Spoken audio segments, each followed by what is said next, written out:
بسم اللہ الرحمن الرحیم۔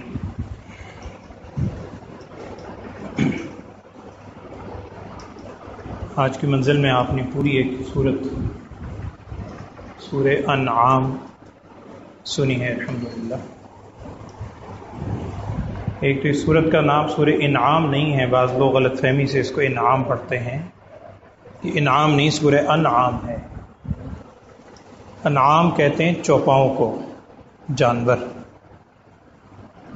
اور یہ طویل صورت ہے لیکن مکی ہے، ورنہ عام طور پر مکی صورتیں مختصر ہیں، مدنی صورتیں طویل ہیں، لیکن یہ صورت طویل بھی ہے اور مکی بھی ہے۔ سورہ انعام یعنی مدینہ منورہ کی طرف ہجرت کرنے سے پہلے کا جو زمانہ ہے رسول اقدس صلی اللہ علیہ وسلم کی حیات طیبہ کا، اس زمانے کے اندر یہ صورت نازل ہوئی۔ اسی وجہ سے کل بھی میں نے شاید آپ سے عرض کیا تھا کہ اس کے جو مضامین ہیں اس میں زیادہ تر مخاطب مشرکین ہیں، اور توحید کے دلائل، اللہ تعالیٰ کی صفات مختلف انداز میں اس صورت میں بیان ہوئی۔ قرآن پاک میں 5 صورتیں ہیں جو لفظ حمد سے شروع ہوتی ہیں، الحمد سے۔ ان میں ایک تو سورہ فاتحہ پہلی صورت، دوسری یہ سورہ انعام، اس کے بعد آئے گی سورہ کہف جو جمعے کے روز پڑھنے کی بڑی فضیلت بھی ہے، 3۔ اس کے بعد 22ویں پارے میں 2 صورتیں آئیں گی انشاءاللہ، ایک سورہ سبا اور ایک سورہ فاطر، سورہ یاسین سے پہلے۔ یہ 5 صورتیں ہیں جو لفظ حمد سے شروع ہوتی ہیں۔ میں نے آپ سے عرض کیا کہ اس صورت کے اندر مختلف مضامین ہیں، اللہ تعالیٰ کی توحید کے مختلف دلائل دیے گئے ہیں، وہ میں بھی آپ سے عرض کرتا ہوں۔ کل کی منزل میں آخر میں ایک بات تھی، میرے بعد میں ذہن میں آ رہا تھا کہ وہ بھی آپ سے عرض کرنا تھی، وہ بعض اوقات لوگ سوال بھی اس حوالے سے پوچھتے ہیں۔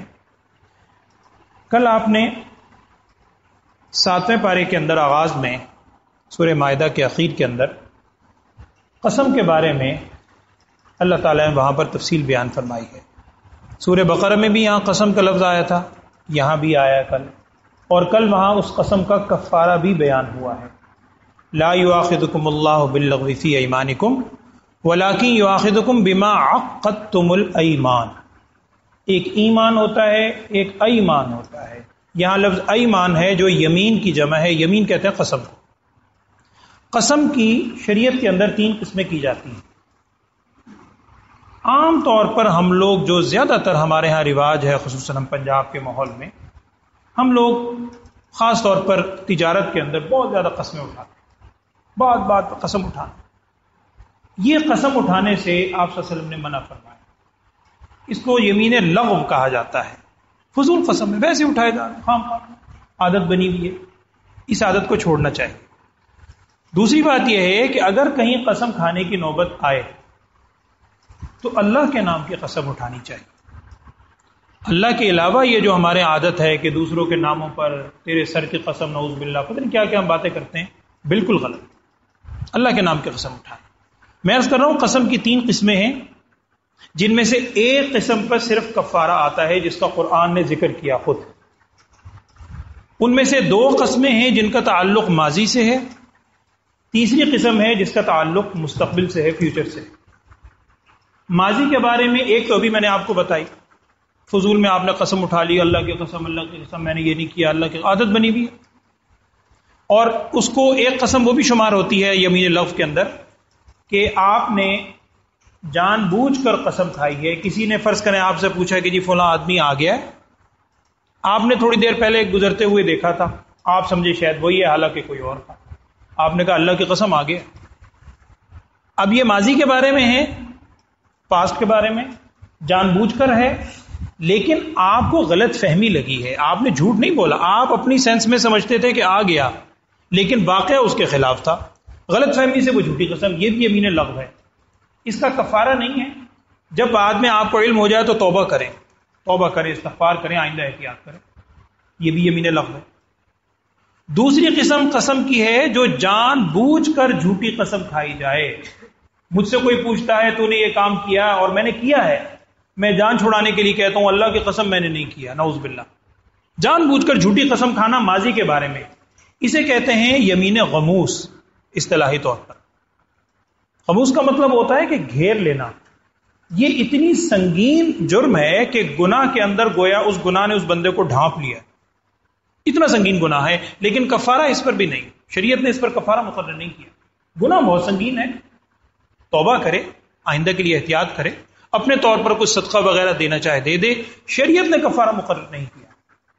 کفارہ مقرر کیا ہے صرف ایک قسم میں جس کا تعلق ہے مستقبل سے. یہاں اسی کا ذکر ہے جو بھی میں نے آیت پڑھی 7ویں پارے کے آغاز میں. اس کو کہتے ہیں یمین منعقدہ، کہ آپ نے یہ قسم کھائی کہ اللہ کی قسم میں یہ کام نہیں کروں گا، اور کل کو وہ کام کر لیا. میں یہ کام نہیں کروں گا اور کل کو کام کر لیا. اسے ہم دوسرے لفظوں میں کہتے ہیں قسم توڑنا. تو کفارہ ہمیشہ ہوتا ہے قسم توڑنے پر. سابقہ زندگی کے بارے میں جو آپ نے قسم کھائی ہے وہ جھوٹی قسم تھی، اس کو توڑنے کا تصور ہی نہیں، بس قسم کھا لی. ایک آئندہ کے بارے میں قسم کھائی ہے کوئی کام کرنے کی یا نہ کرنے کی، اور اس قسم کو توڑ دیا، اس پر کفارہ ہے. وہ کفارہ کیا ہے؟ وہ قرآن نے بیان کیا 7ویں پارے کے آغاز میں. کل آپ نے آخر میں سنا تھا، قرآن نے کہا ہے فَكَفَّارَتُهُ إِطْعَامُ 10 مَسَاكِينَ مِنْ أَوْسَطِ مَا تُطْعِمُونَ أَهْلِيكُمْ، کہ 10 مسکینوں کو کھانا کھلائیں. متوسط درجے کے جو انسان اپنا گھر میں معمول ہے کھانا کھانے کا، اس نوعیت کا 10 مسکینوں کو کھانا کھلائیں. او کسوتہم، یا 10 مسکینوں کو لباس پہنائیں. او تحریر رقبہ، یا ایک غلام آزاد کریں. قرآن نے آگے خود کہا فمن لم یجد، اگر کوئی شخص اس کی استطاعت نہیں رکھتا، نہیں پاتا، اس میں مسکینوں کو کھانا کھلانے کی بھی استطاعت نہیں ہے، غلام کی آزادی تو آج کل ویسے ہی نہیں ہے، لباس بھی نہیں پہنا سکتا، پھر کیا کرے؟ فَكَفَّارَتُهُ إِطْعَامُ 3 أَيَّامٍ، 3 دن کے روزے رکھیں. یہ 3 دن کے روزے رکھنا یہ کفارہ ہے اس قسم کا جس کا تعلق مستقبل سے ہے. اور اسی قسم میں سورہ بقرہ کے اندر، اب مجھے یاد نہیں میں نے یہ بتلایا تھا نہیں، ایک آتا ہے ایلا، کہ اگر کوئی شخص مرد اپنی بیوی کے پاس نہ جانے کی قسم کھا لے، اس کو ایلا کہتے ہیں. قرآن میں سورہ بقرہ میں 2 پارے میں اس کا ذکر ہے لِلَّذِينَ يُؤْلُونَ مِن نِّسَائِهِمْ تَرَبُّصُ 4 أَشْهُرٍ. وہاں بھی یہ ہے کہ اگر بیوی کے پاس نہ جانے کی قسم کھا لے کہ خدا کی قسم میں بیوی کے پاس نہیں جاؤں گا، اس سے جو اللہ نے ایک فطری تقاضے رکھے ہیں اس کو میں حقوق زوجیت ادا نہیں کروں گا، یہ قسم کھا لی. اس کی میکسیمم مدت 4 مہینے تک ہے. تربص 4 أشهر، 4 مہینے کے دوران اگر وہ چلا گیا تو ظاہری بات قسم توڑ دی، کفارہ دے گا بس.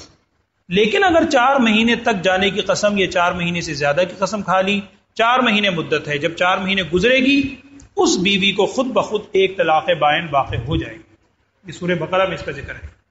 اور وہاں شاید میں نے آپ سے عرض کی تھی، تفصیل اب میرے میں نہیں ہے، اگر نہیں کی تو آپ سن لیں کہ اس زمانے میں بہت لوگ اس طرح تنگ کرتے تھے عورتوں کو. قسم کھا لی نہیں جاؤں گا، پھر چلے گئے، پھر قسم کھا لی پھر چلے گئے، ایک کھیل بنایا. تو یہاں شریعت مقرر کر دی 4 مہینے مدت ہے. اس سے زیادہ اگر قسم کھائی ہے نہ جانے کی 4 مہینے بعد خود بخود اس کو ایک طلاق ہو جائے گی. الذین یؤلون، اس کو ایلا کہتے ہیں اصطلاحی طور پر. بہرحال یہ قسم جو میں عرض کر رہا ہوں یہ وہ ہے جس پر کفارہ ہوتا ہے، اس قسم کا تعلق مستقبل سے ہے. ایک تو یہ بات. دوسری میں نے عرض کیا کہ اس سورہ انعام مکی صورت ہے. اس کا بالکل آغاز کے اگر آپ الفاظ پہ غور کریں، الحمدللہ الذی خلق السماوات والارض وجعل الظلمات والنور. ایک تو مشرک تھے، ایک تھے آتش پرست. مجوسی آتش پرست بھی کہلاتے ہیں، اور بعض مجوسی وہ بھی تھے کہ جو 2 خدا مانتے تھے. ایک کو کہتے تھے یزداں، ایک کو کہتے ارحمن. یہ مختلف نام نہ بھی آپ ذہن میں رکھیں. ایک کہتے تھے کہ یہ خدا ہے نعوذ باللہ خیر کا، ایک خدا ہے شر کا، اور اس شر کے خدا کو ظلمات بھی کہتے تھے. ان کا عقیدہ تھا. قرآن کے الفاظ آ گئے الحمدللہ الذی خلق السماوات والارض وجعل الظلمات والنور. یہ روشنی اور اندھیرے تو اللہ نے بنائے ہیں، ان ہر چیز کا خالق تو اللہ ہے، تم انہیں خالق بنائے بیٹھے ہو نعوذ باللہ. تو ان کی تردید کی گئی. پھر ان کے مطالبات کا ذکر ہے، آپ اس میں دیکھیے گا سارا سورہ انعام میں تقریباً یہی بیان ہے. وہ مطالبے ان کا ایک مطالبہ تھا کہ ہمارے اوپر فرشتہ نازل ہونا چاہیے پھر مانیں گے. وہاں اس کا ذکر ہے کہ اگر فرشتہ بھی نازل ہو تو وَلَوْ جَعَلْنَاهُ مَلَكًا لَجَعَلْنَاهُ رَجُلًا، وہ بھی مرد کی شکل نہیں آئے گا، فرشتے کی شکل میں آئے گا تو پھر اعتراض وہیں کا وہیں ہے. تو بہرحال اس طریق پر مختلف انداز میں قرآن نے جواب دیے ہیں. اسی سورہ انعام کے آخر میں جا کر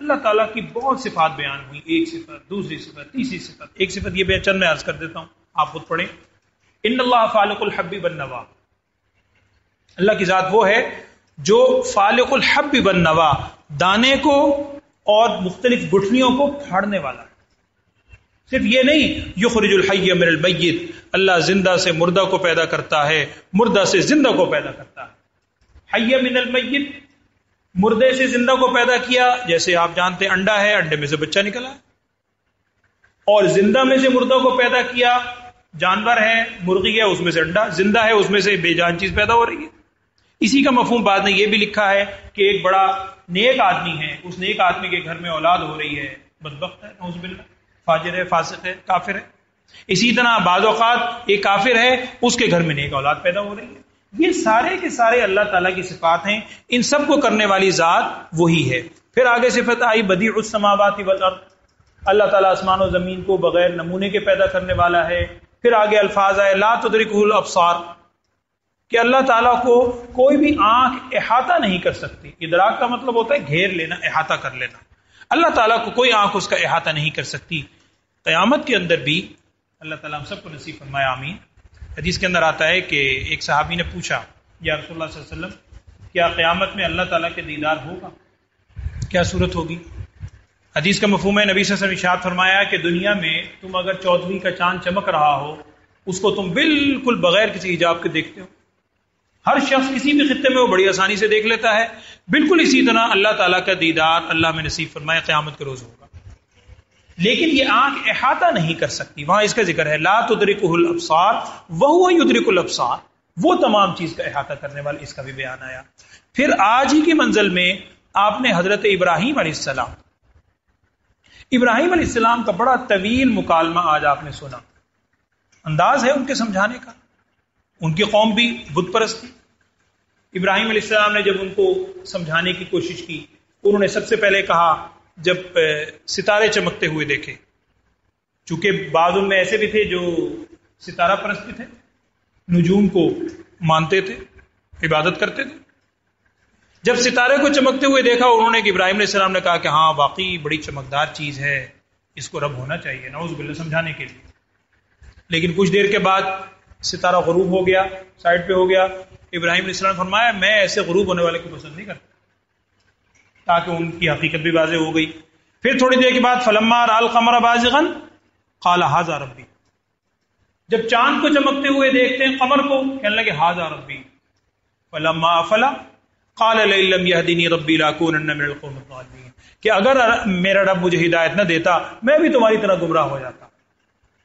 تھرڈ پوزیشن میں جب سورج نکلا، فلما رأى الشمس بازغة قال هذا ربي هذا اکبر، قرآن کہہ رہا ہے، کہنے لگے ہاں یہ رب ہے اور واقعی یہ تو سب سے بڑا ہے، اس کے آگے ستارہ بھی کچھ نہیں ہے، چاند بھی کوئی، یہ بہت بڑی یہ رب ہونا چاہیے۔ لیکن فلما افلت، جب وہ بھی ڈوب گیا، قال یا قوم انی بریء مما تشرکون، کہنے لگے اے میری قوم میں تو بری ہوں ان تمام چیزوں سے جو تم شرک، جن کا تم شرک کر رہے ہو، میں ان تمام چیزوں سے بری ذمہ ہو گئے۔ اس کے بعد وہ الفاظ ہیں جو بعض اوقات بچوں کو بھی یاد کراتے ہیں، آپ میں سے بھی بعض رات یاد کرتے ہیں ہم، کہ نماز کی نیت کے طور پہ بعض اوقات الفاظ یاد کرائے جاتے ہیں۔ انی وجہت وجہی للذی فطر السماوات والارض حنیفا وما انا من المشرکین۔ آج آپ نے وہ آیت سنے ہیں کہ وما انا من المشرکین، میں مشرکین میں سے نہیں ہو رہا، آج ہی آپ نے وہ آیت سنے۔